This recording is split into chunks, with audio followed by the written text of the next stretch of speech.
Quick infomercial on Aileron and Aileron group of companies.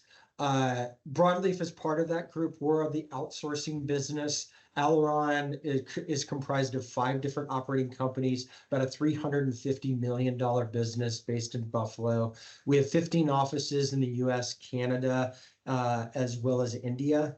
Off to the left there, Akara, that's our recruiting and staffing business focused on professional, technical, engineering, and operational type positions. Broadleaf, as I said, is our outsourcing business. So think outsourcing MSP, contingent labor programs, SOW, IC, payrolling services, and then, of course, recruitment process outsourcing.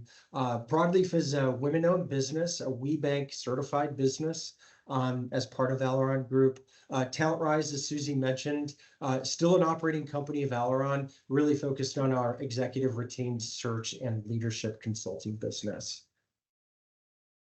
Next, we're going to talk about RPO. We're going to focus on the middle section, which is project-based RPO, which we feel as we get into the next, 2025, talent acquisition departments and functions will really start to leverage this. Brian's going to talk about how he has integrated RPO successfully into his function. But there are other types of RPO solutions and flavors. And we feel it's pretty much fall into 3 different buckets. The on-demand, which is your plug and play. Really, you can turn it on and off when you need it. Oftentimes it's used in sourcing, pipelining of talent, and done at a time and materials basis. Highly flexible, and it can turn on and off within a day or 2.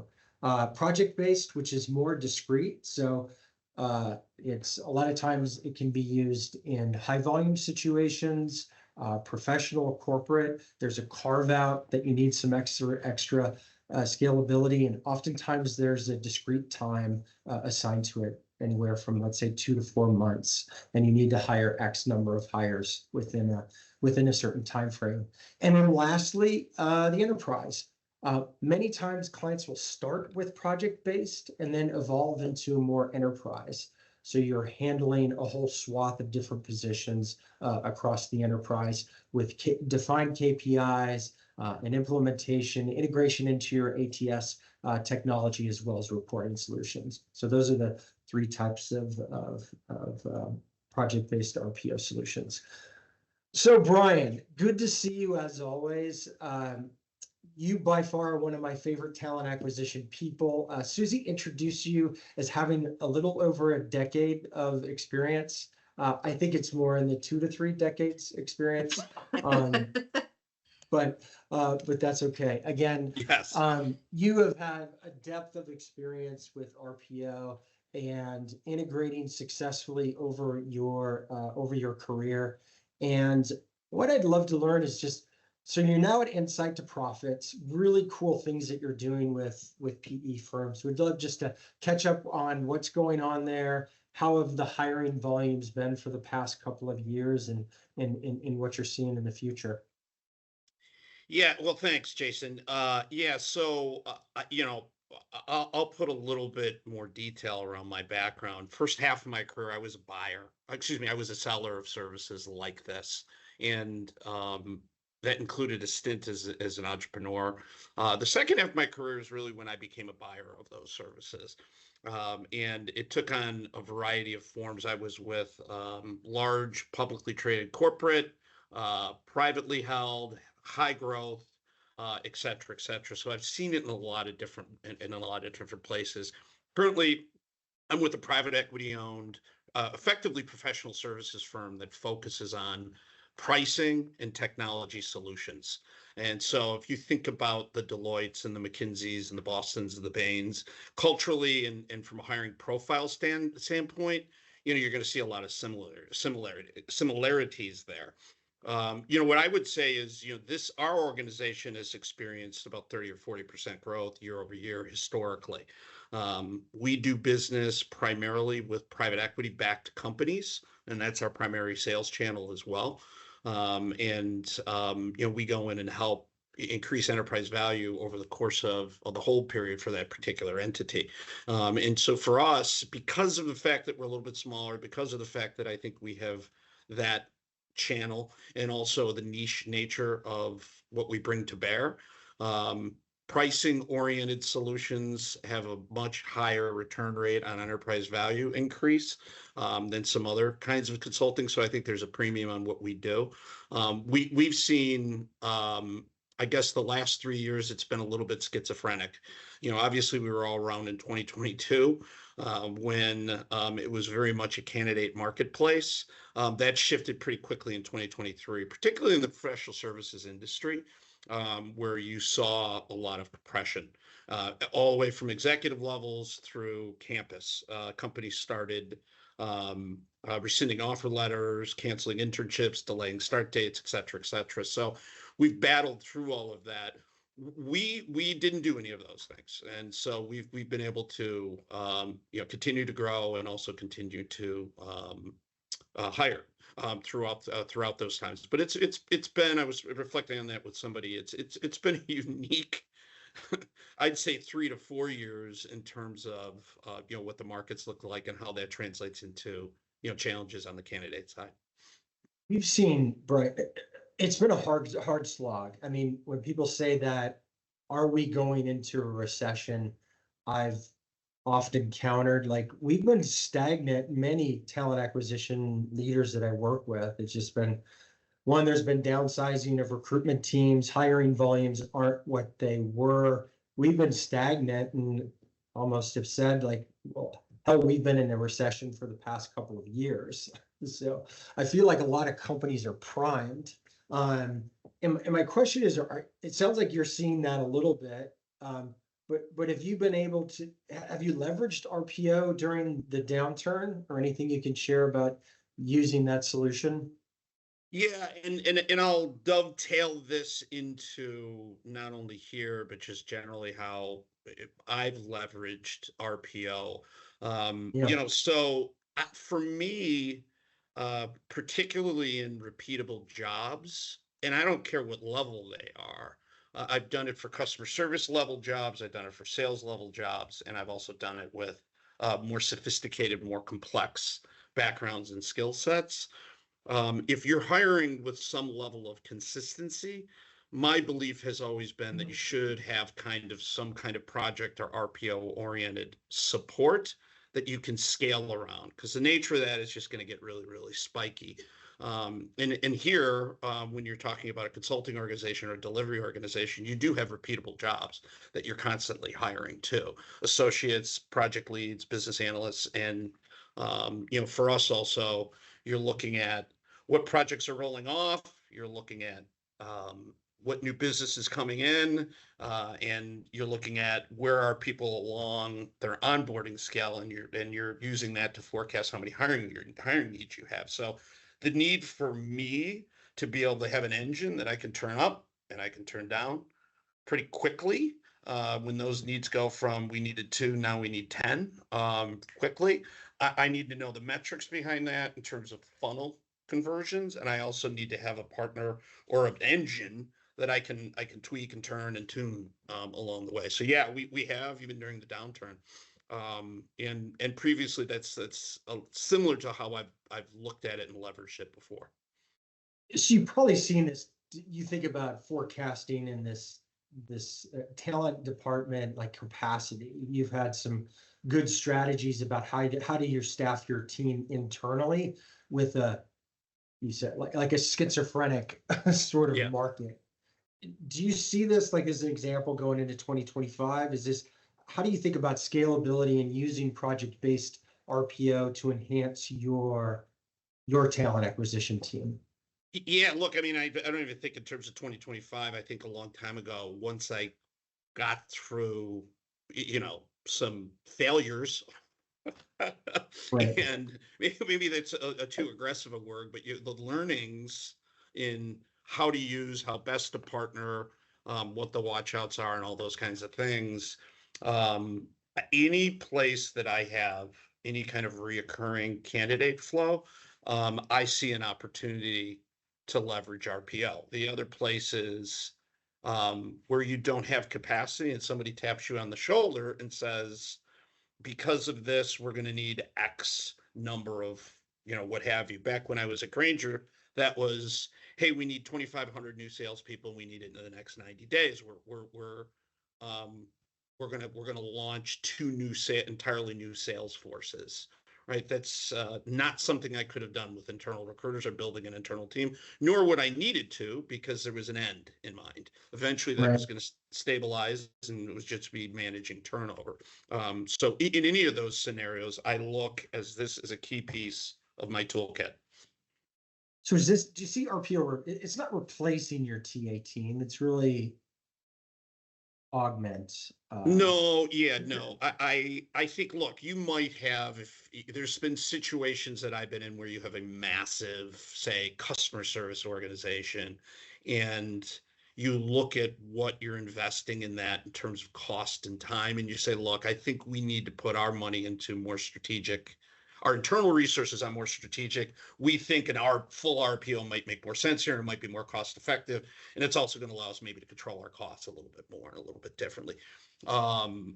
That's one situation, but specific to what I'm describing, it's additive, it's complementary, and it's designed to be more efficient. I'll give you an example.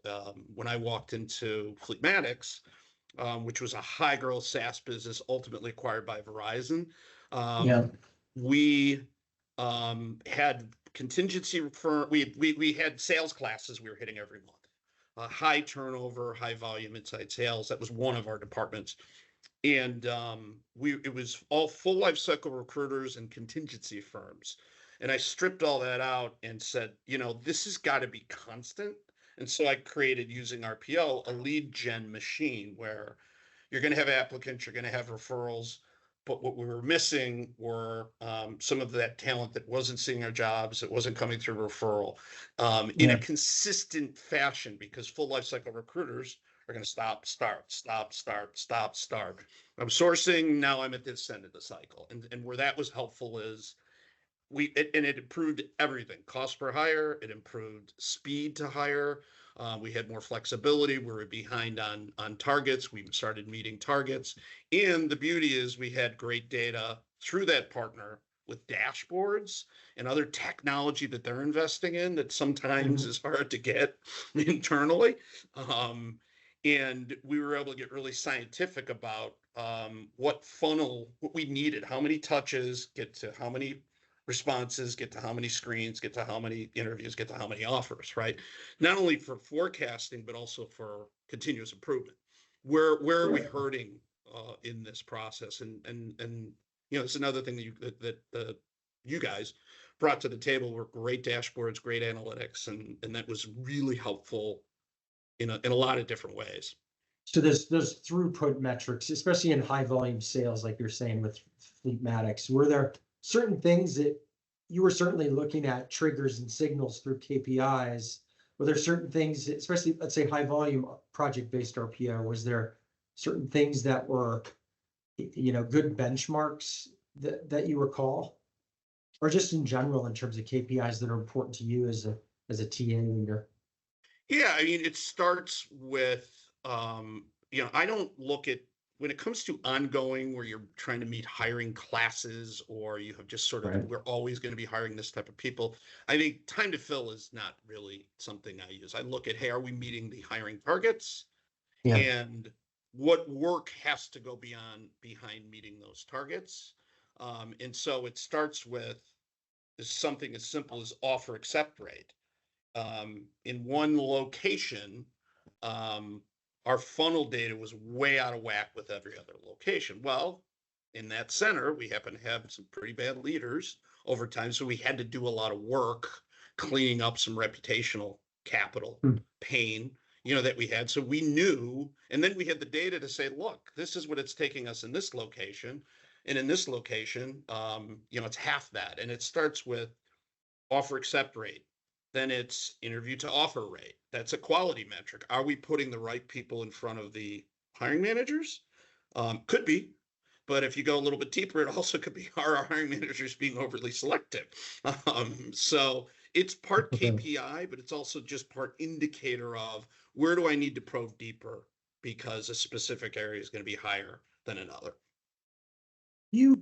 How were you able, because you and I are talking and a lot, and you've probably been in and around and involved in 10 different RPOs, implementing, standing them up. So how were you able to bring the RPO concept and solution to your business leaders? Like, what was that? How did you deal with some of the misconceptions, the business case? What would you recommend to this group in terms of how to approach how did you approach the organization?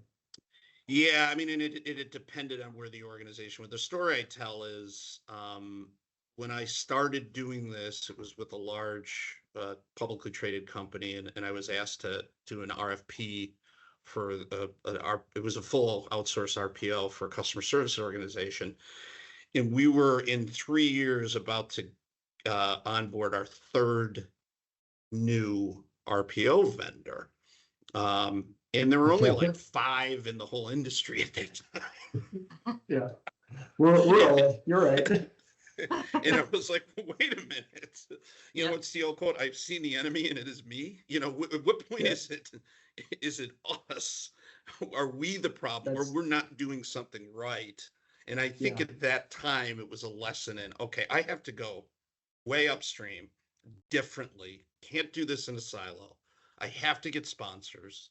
I have to, a good example is, maybe there's a need. You're going from, you're having a big internal team doing something and you're going from high touch to low touch. That's more full outsource RPO. That's change management. I mean, I think the misconception is that you have to integrate this partnership like you would anybody else. And, for me, it was making sure that I knew who the key stakeholders were, staying close to them, and helping them by saying, look, it's gonna take some time, and I'm gonna need can I get your support when there's noise?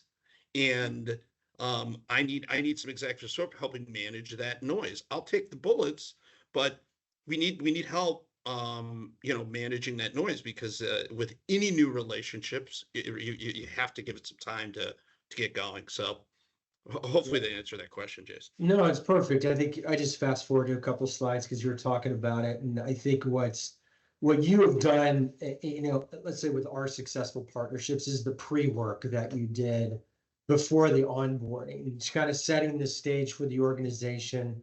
We're not going to solve all of the ills of the organization, and an RPO needs to step in, and candidates aren't going to start falling from trees in the first week or so. And I think you've done an incredible job about setting up the partnership and some of the, let's say, change management things, which is the first one you just mentioned, is that business leader sponsorship. They're involved in the decision, they were engaged, and sometimes there's just misconceptions about what RPO can and can't do. I mean, they're navigating a brand new organization with a different culture, with leaders that are on the spectrum of hiring, and how astute they are, right, in terms of bringing in talent into the organization. Any other things that you could react to on this slide that you think are important to this group when they think about Project RPO? Yeah, I met with at Coyote when we were implementing the CFO, and that was more of a business conversation, like getting him to understand, don't react to an invoice. I'm going to be providing you with what this is saving us, because you're asking for increased production, and either we're taking those resources from somebody from internally, which we can't, or there's going to be costs associated with it, but here's what you're going to get in terms of ROI. So it was an ROI conversation, why this made sense and why this was better than how the model was working prior to that. So really getting deep and understanding it, and honestly, leaning on your partners to help you with that conversation, meaning the people that you've selected. That's why that partnership is so key. There's with any, I don't like to see it as a vendor. it really is a partner. And you know, you have to make sure there's going to be trust and transparency equally with each other, because you're going to need each other. So have your BS meter up, because if they're telling you what you want to hear, they're probably not the right partner for you, and they're not going to be able to support you. But yeah, I met with the CFO, I met with commercial folks. I painted a picture of a really rough first 90 days, knowing that it was probably going to be a little bit better than that. Just so that expectations, and then it was a lot of, the first 90 days is critical, right? To get to alignment, to integrate the partnership, all of those kinds of things. So I think those are, you know, if we want to get details project to project, I'm happy to do that. But that's how I think about these things. Yeah, no, I think you're spot on. And sometimes it's calibration, which is in here, working with hiring leaders. Sometimes that bar can be so high for Yeah. A particular job, like some of the high volume jobs, you know, we need somebody with 3 to 5 years experience, levels really probably more 1 to 2. And once the RPO is in the middle of it and sourcing candidates and identifying, there's some recalibration that needs to happen. What do you do in the instance where that hiring manager, that the RPO can't really get, it's a tricky hiring manager, what that has the super high bar, and you're just, yeah, no, doesn't have the experience, and just constantly, have you run into a situation with your experience with RPOs that you've had to like be that partner that you talked about, and how did you navigate it? Yeah, data is your friend. And Yeah. I think that's, again, what having a good partner will do for you. And, you know, look, if you go into a relationship with unrealistic expectations, a crappy job spec, a disconnect between what's realistically possible in the market and what can be delivered, that's not going to go away because you hire an RPO vendor, what or partner. What I think can happen, however, is firms like this are doing business with so many different organizations that they become your subject matter expert, and they can help influence adjusting that specification. That they're not going to fix that problem. So really understand what problems exist, because some of them aren't going to go away by using a firm. That's, And yeah, right, if you're trying to use an RPO to solve that core issue internally, it's Not gonna happen. it's not gonna, yeah, Susie. Yes, it's not gonna happen. Hey, we have a question here from Yeah. Carl. Sure. He's asking, can you speak to the most important KPIs to track and measure in an RPO engagement, and how they differ? How are they different for high volume versus specialized professional roles? yeah. So great question, Carl.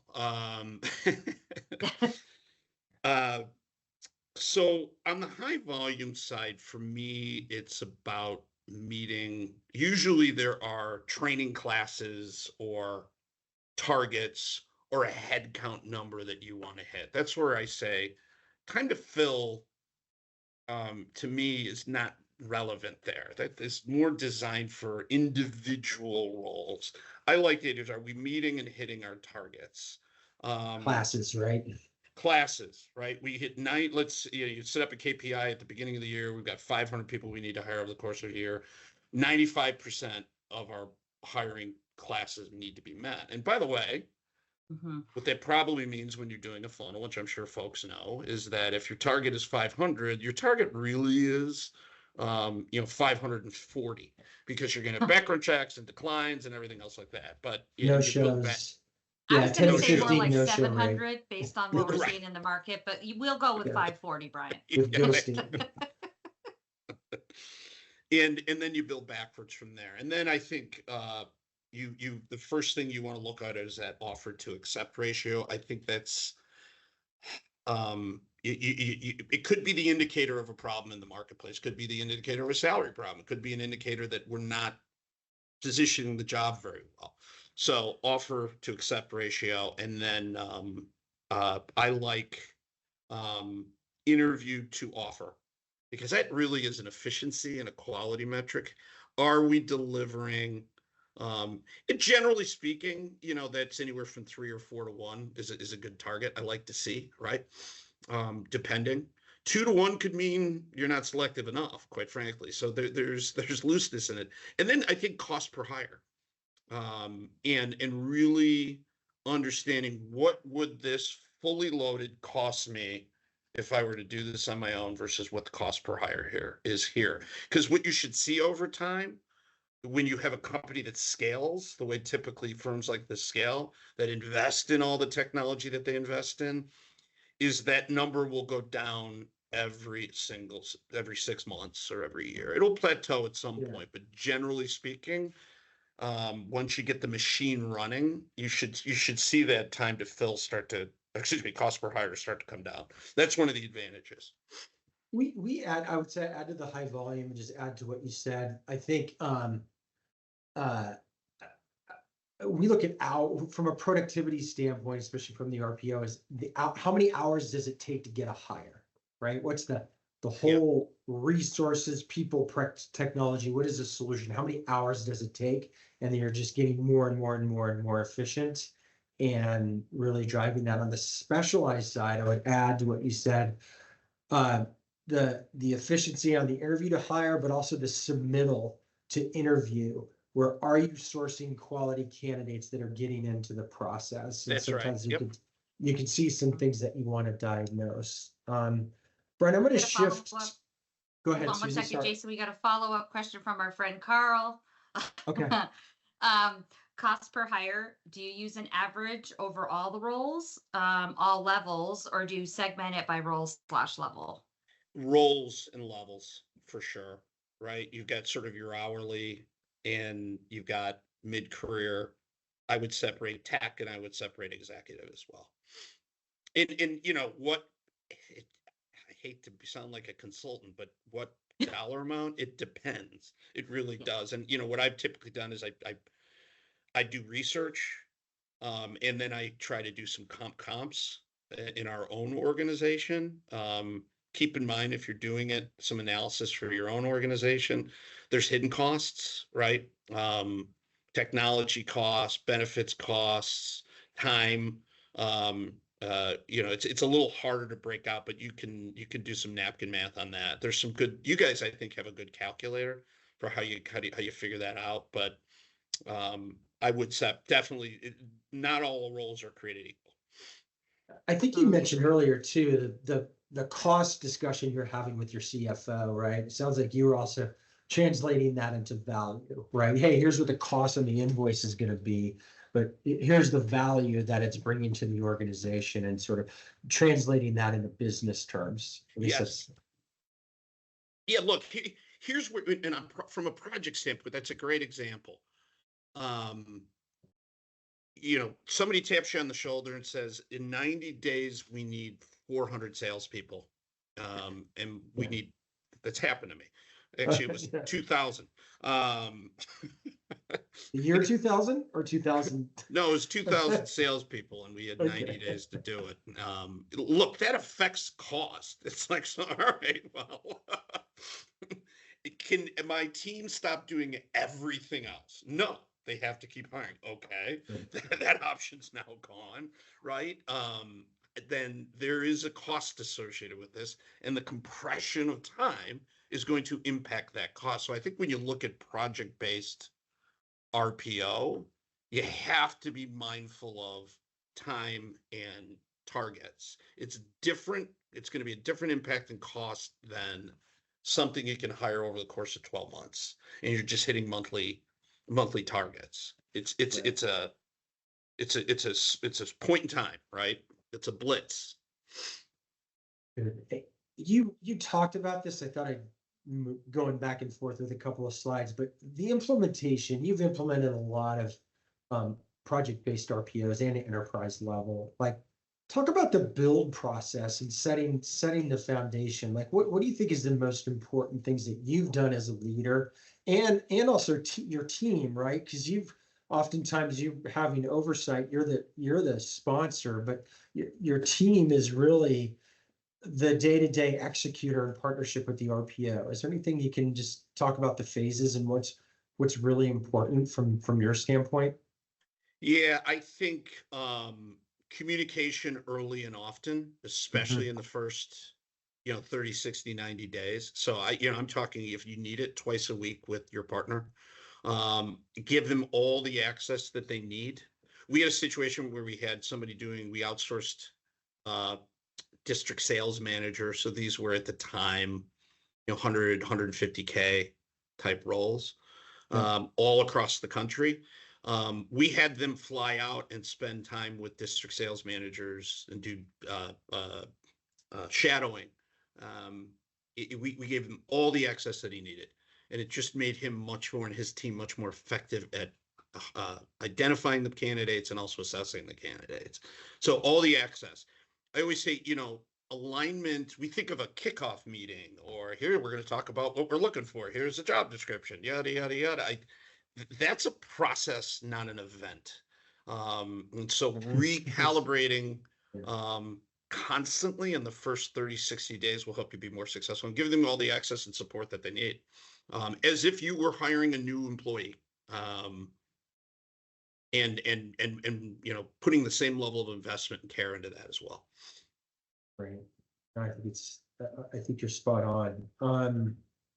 We are sort of coming up on time. I think you mentioned in the project phases, that first 90 days, that first 30 days, and this really shows it, is that RPO team is drinking through a fire hose, right? They're assimilating the culture, the organization, the process, the technology. You've got an ATS and doing work inside that, or doing it inside our platform. But there's that, you see that hump there, the bell curve, is that building that candidate pool that qualified, like you said, recalibration. There's a lot of stuff that happens in that first 30 days that really builds that foundation, which is critical. And then think of it this way: if you've got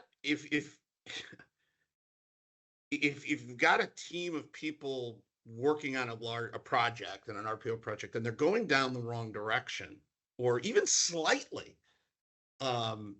I've just seen it where 2 weeks goes by and you just lost 2 weeks of potential efficiency.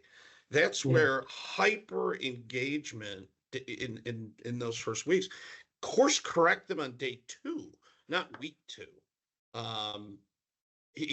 That's if hiring managers are involved, that's part of the communication. Obviously, there's another side to this where it's like, all right, you guys are being too needy, right? There's some balance, but communicating that level of engagement and responsiveness is required if you have managers are involved in that. I think it's going to be it's where everything goes wrong, and it is hard to get trust and credibility and all that stuff back if 4 months in,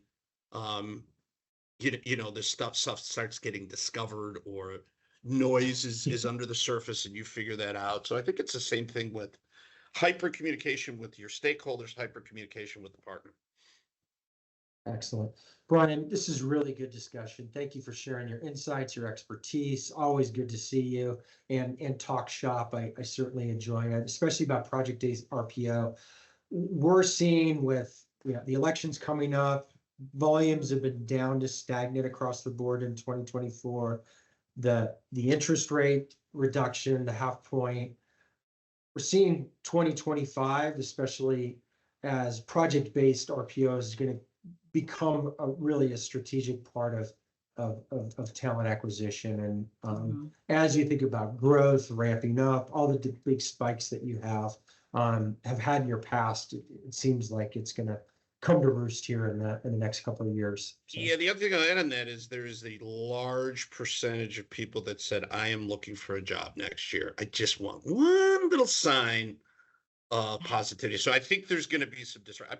I think people are fatigued. It's been a rough go, and I think we're going to see disruption once there's a little bit of confidence. I will also say to anybody on the phone, connect with me on LinkedIn. I'd love to network and chat, and you want to talk one-on-one, I'm happy to do it. So Appreciate door. the offer. That's great. Brian, again, Susie, thank you. Everybody that joined us, wonderful time discussing this. Again, if you want to connect with us or talk shop with Brian, and share Happy some to. ideas and concepts, please reach out. We look forward to it. Thank you Thanks all all. so right. much. Have a great Have rest a of the great day. day. Yep, Okay. Thank be you well. all.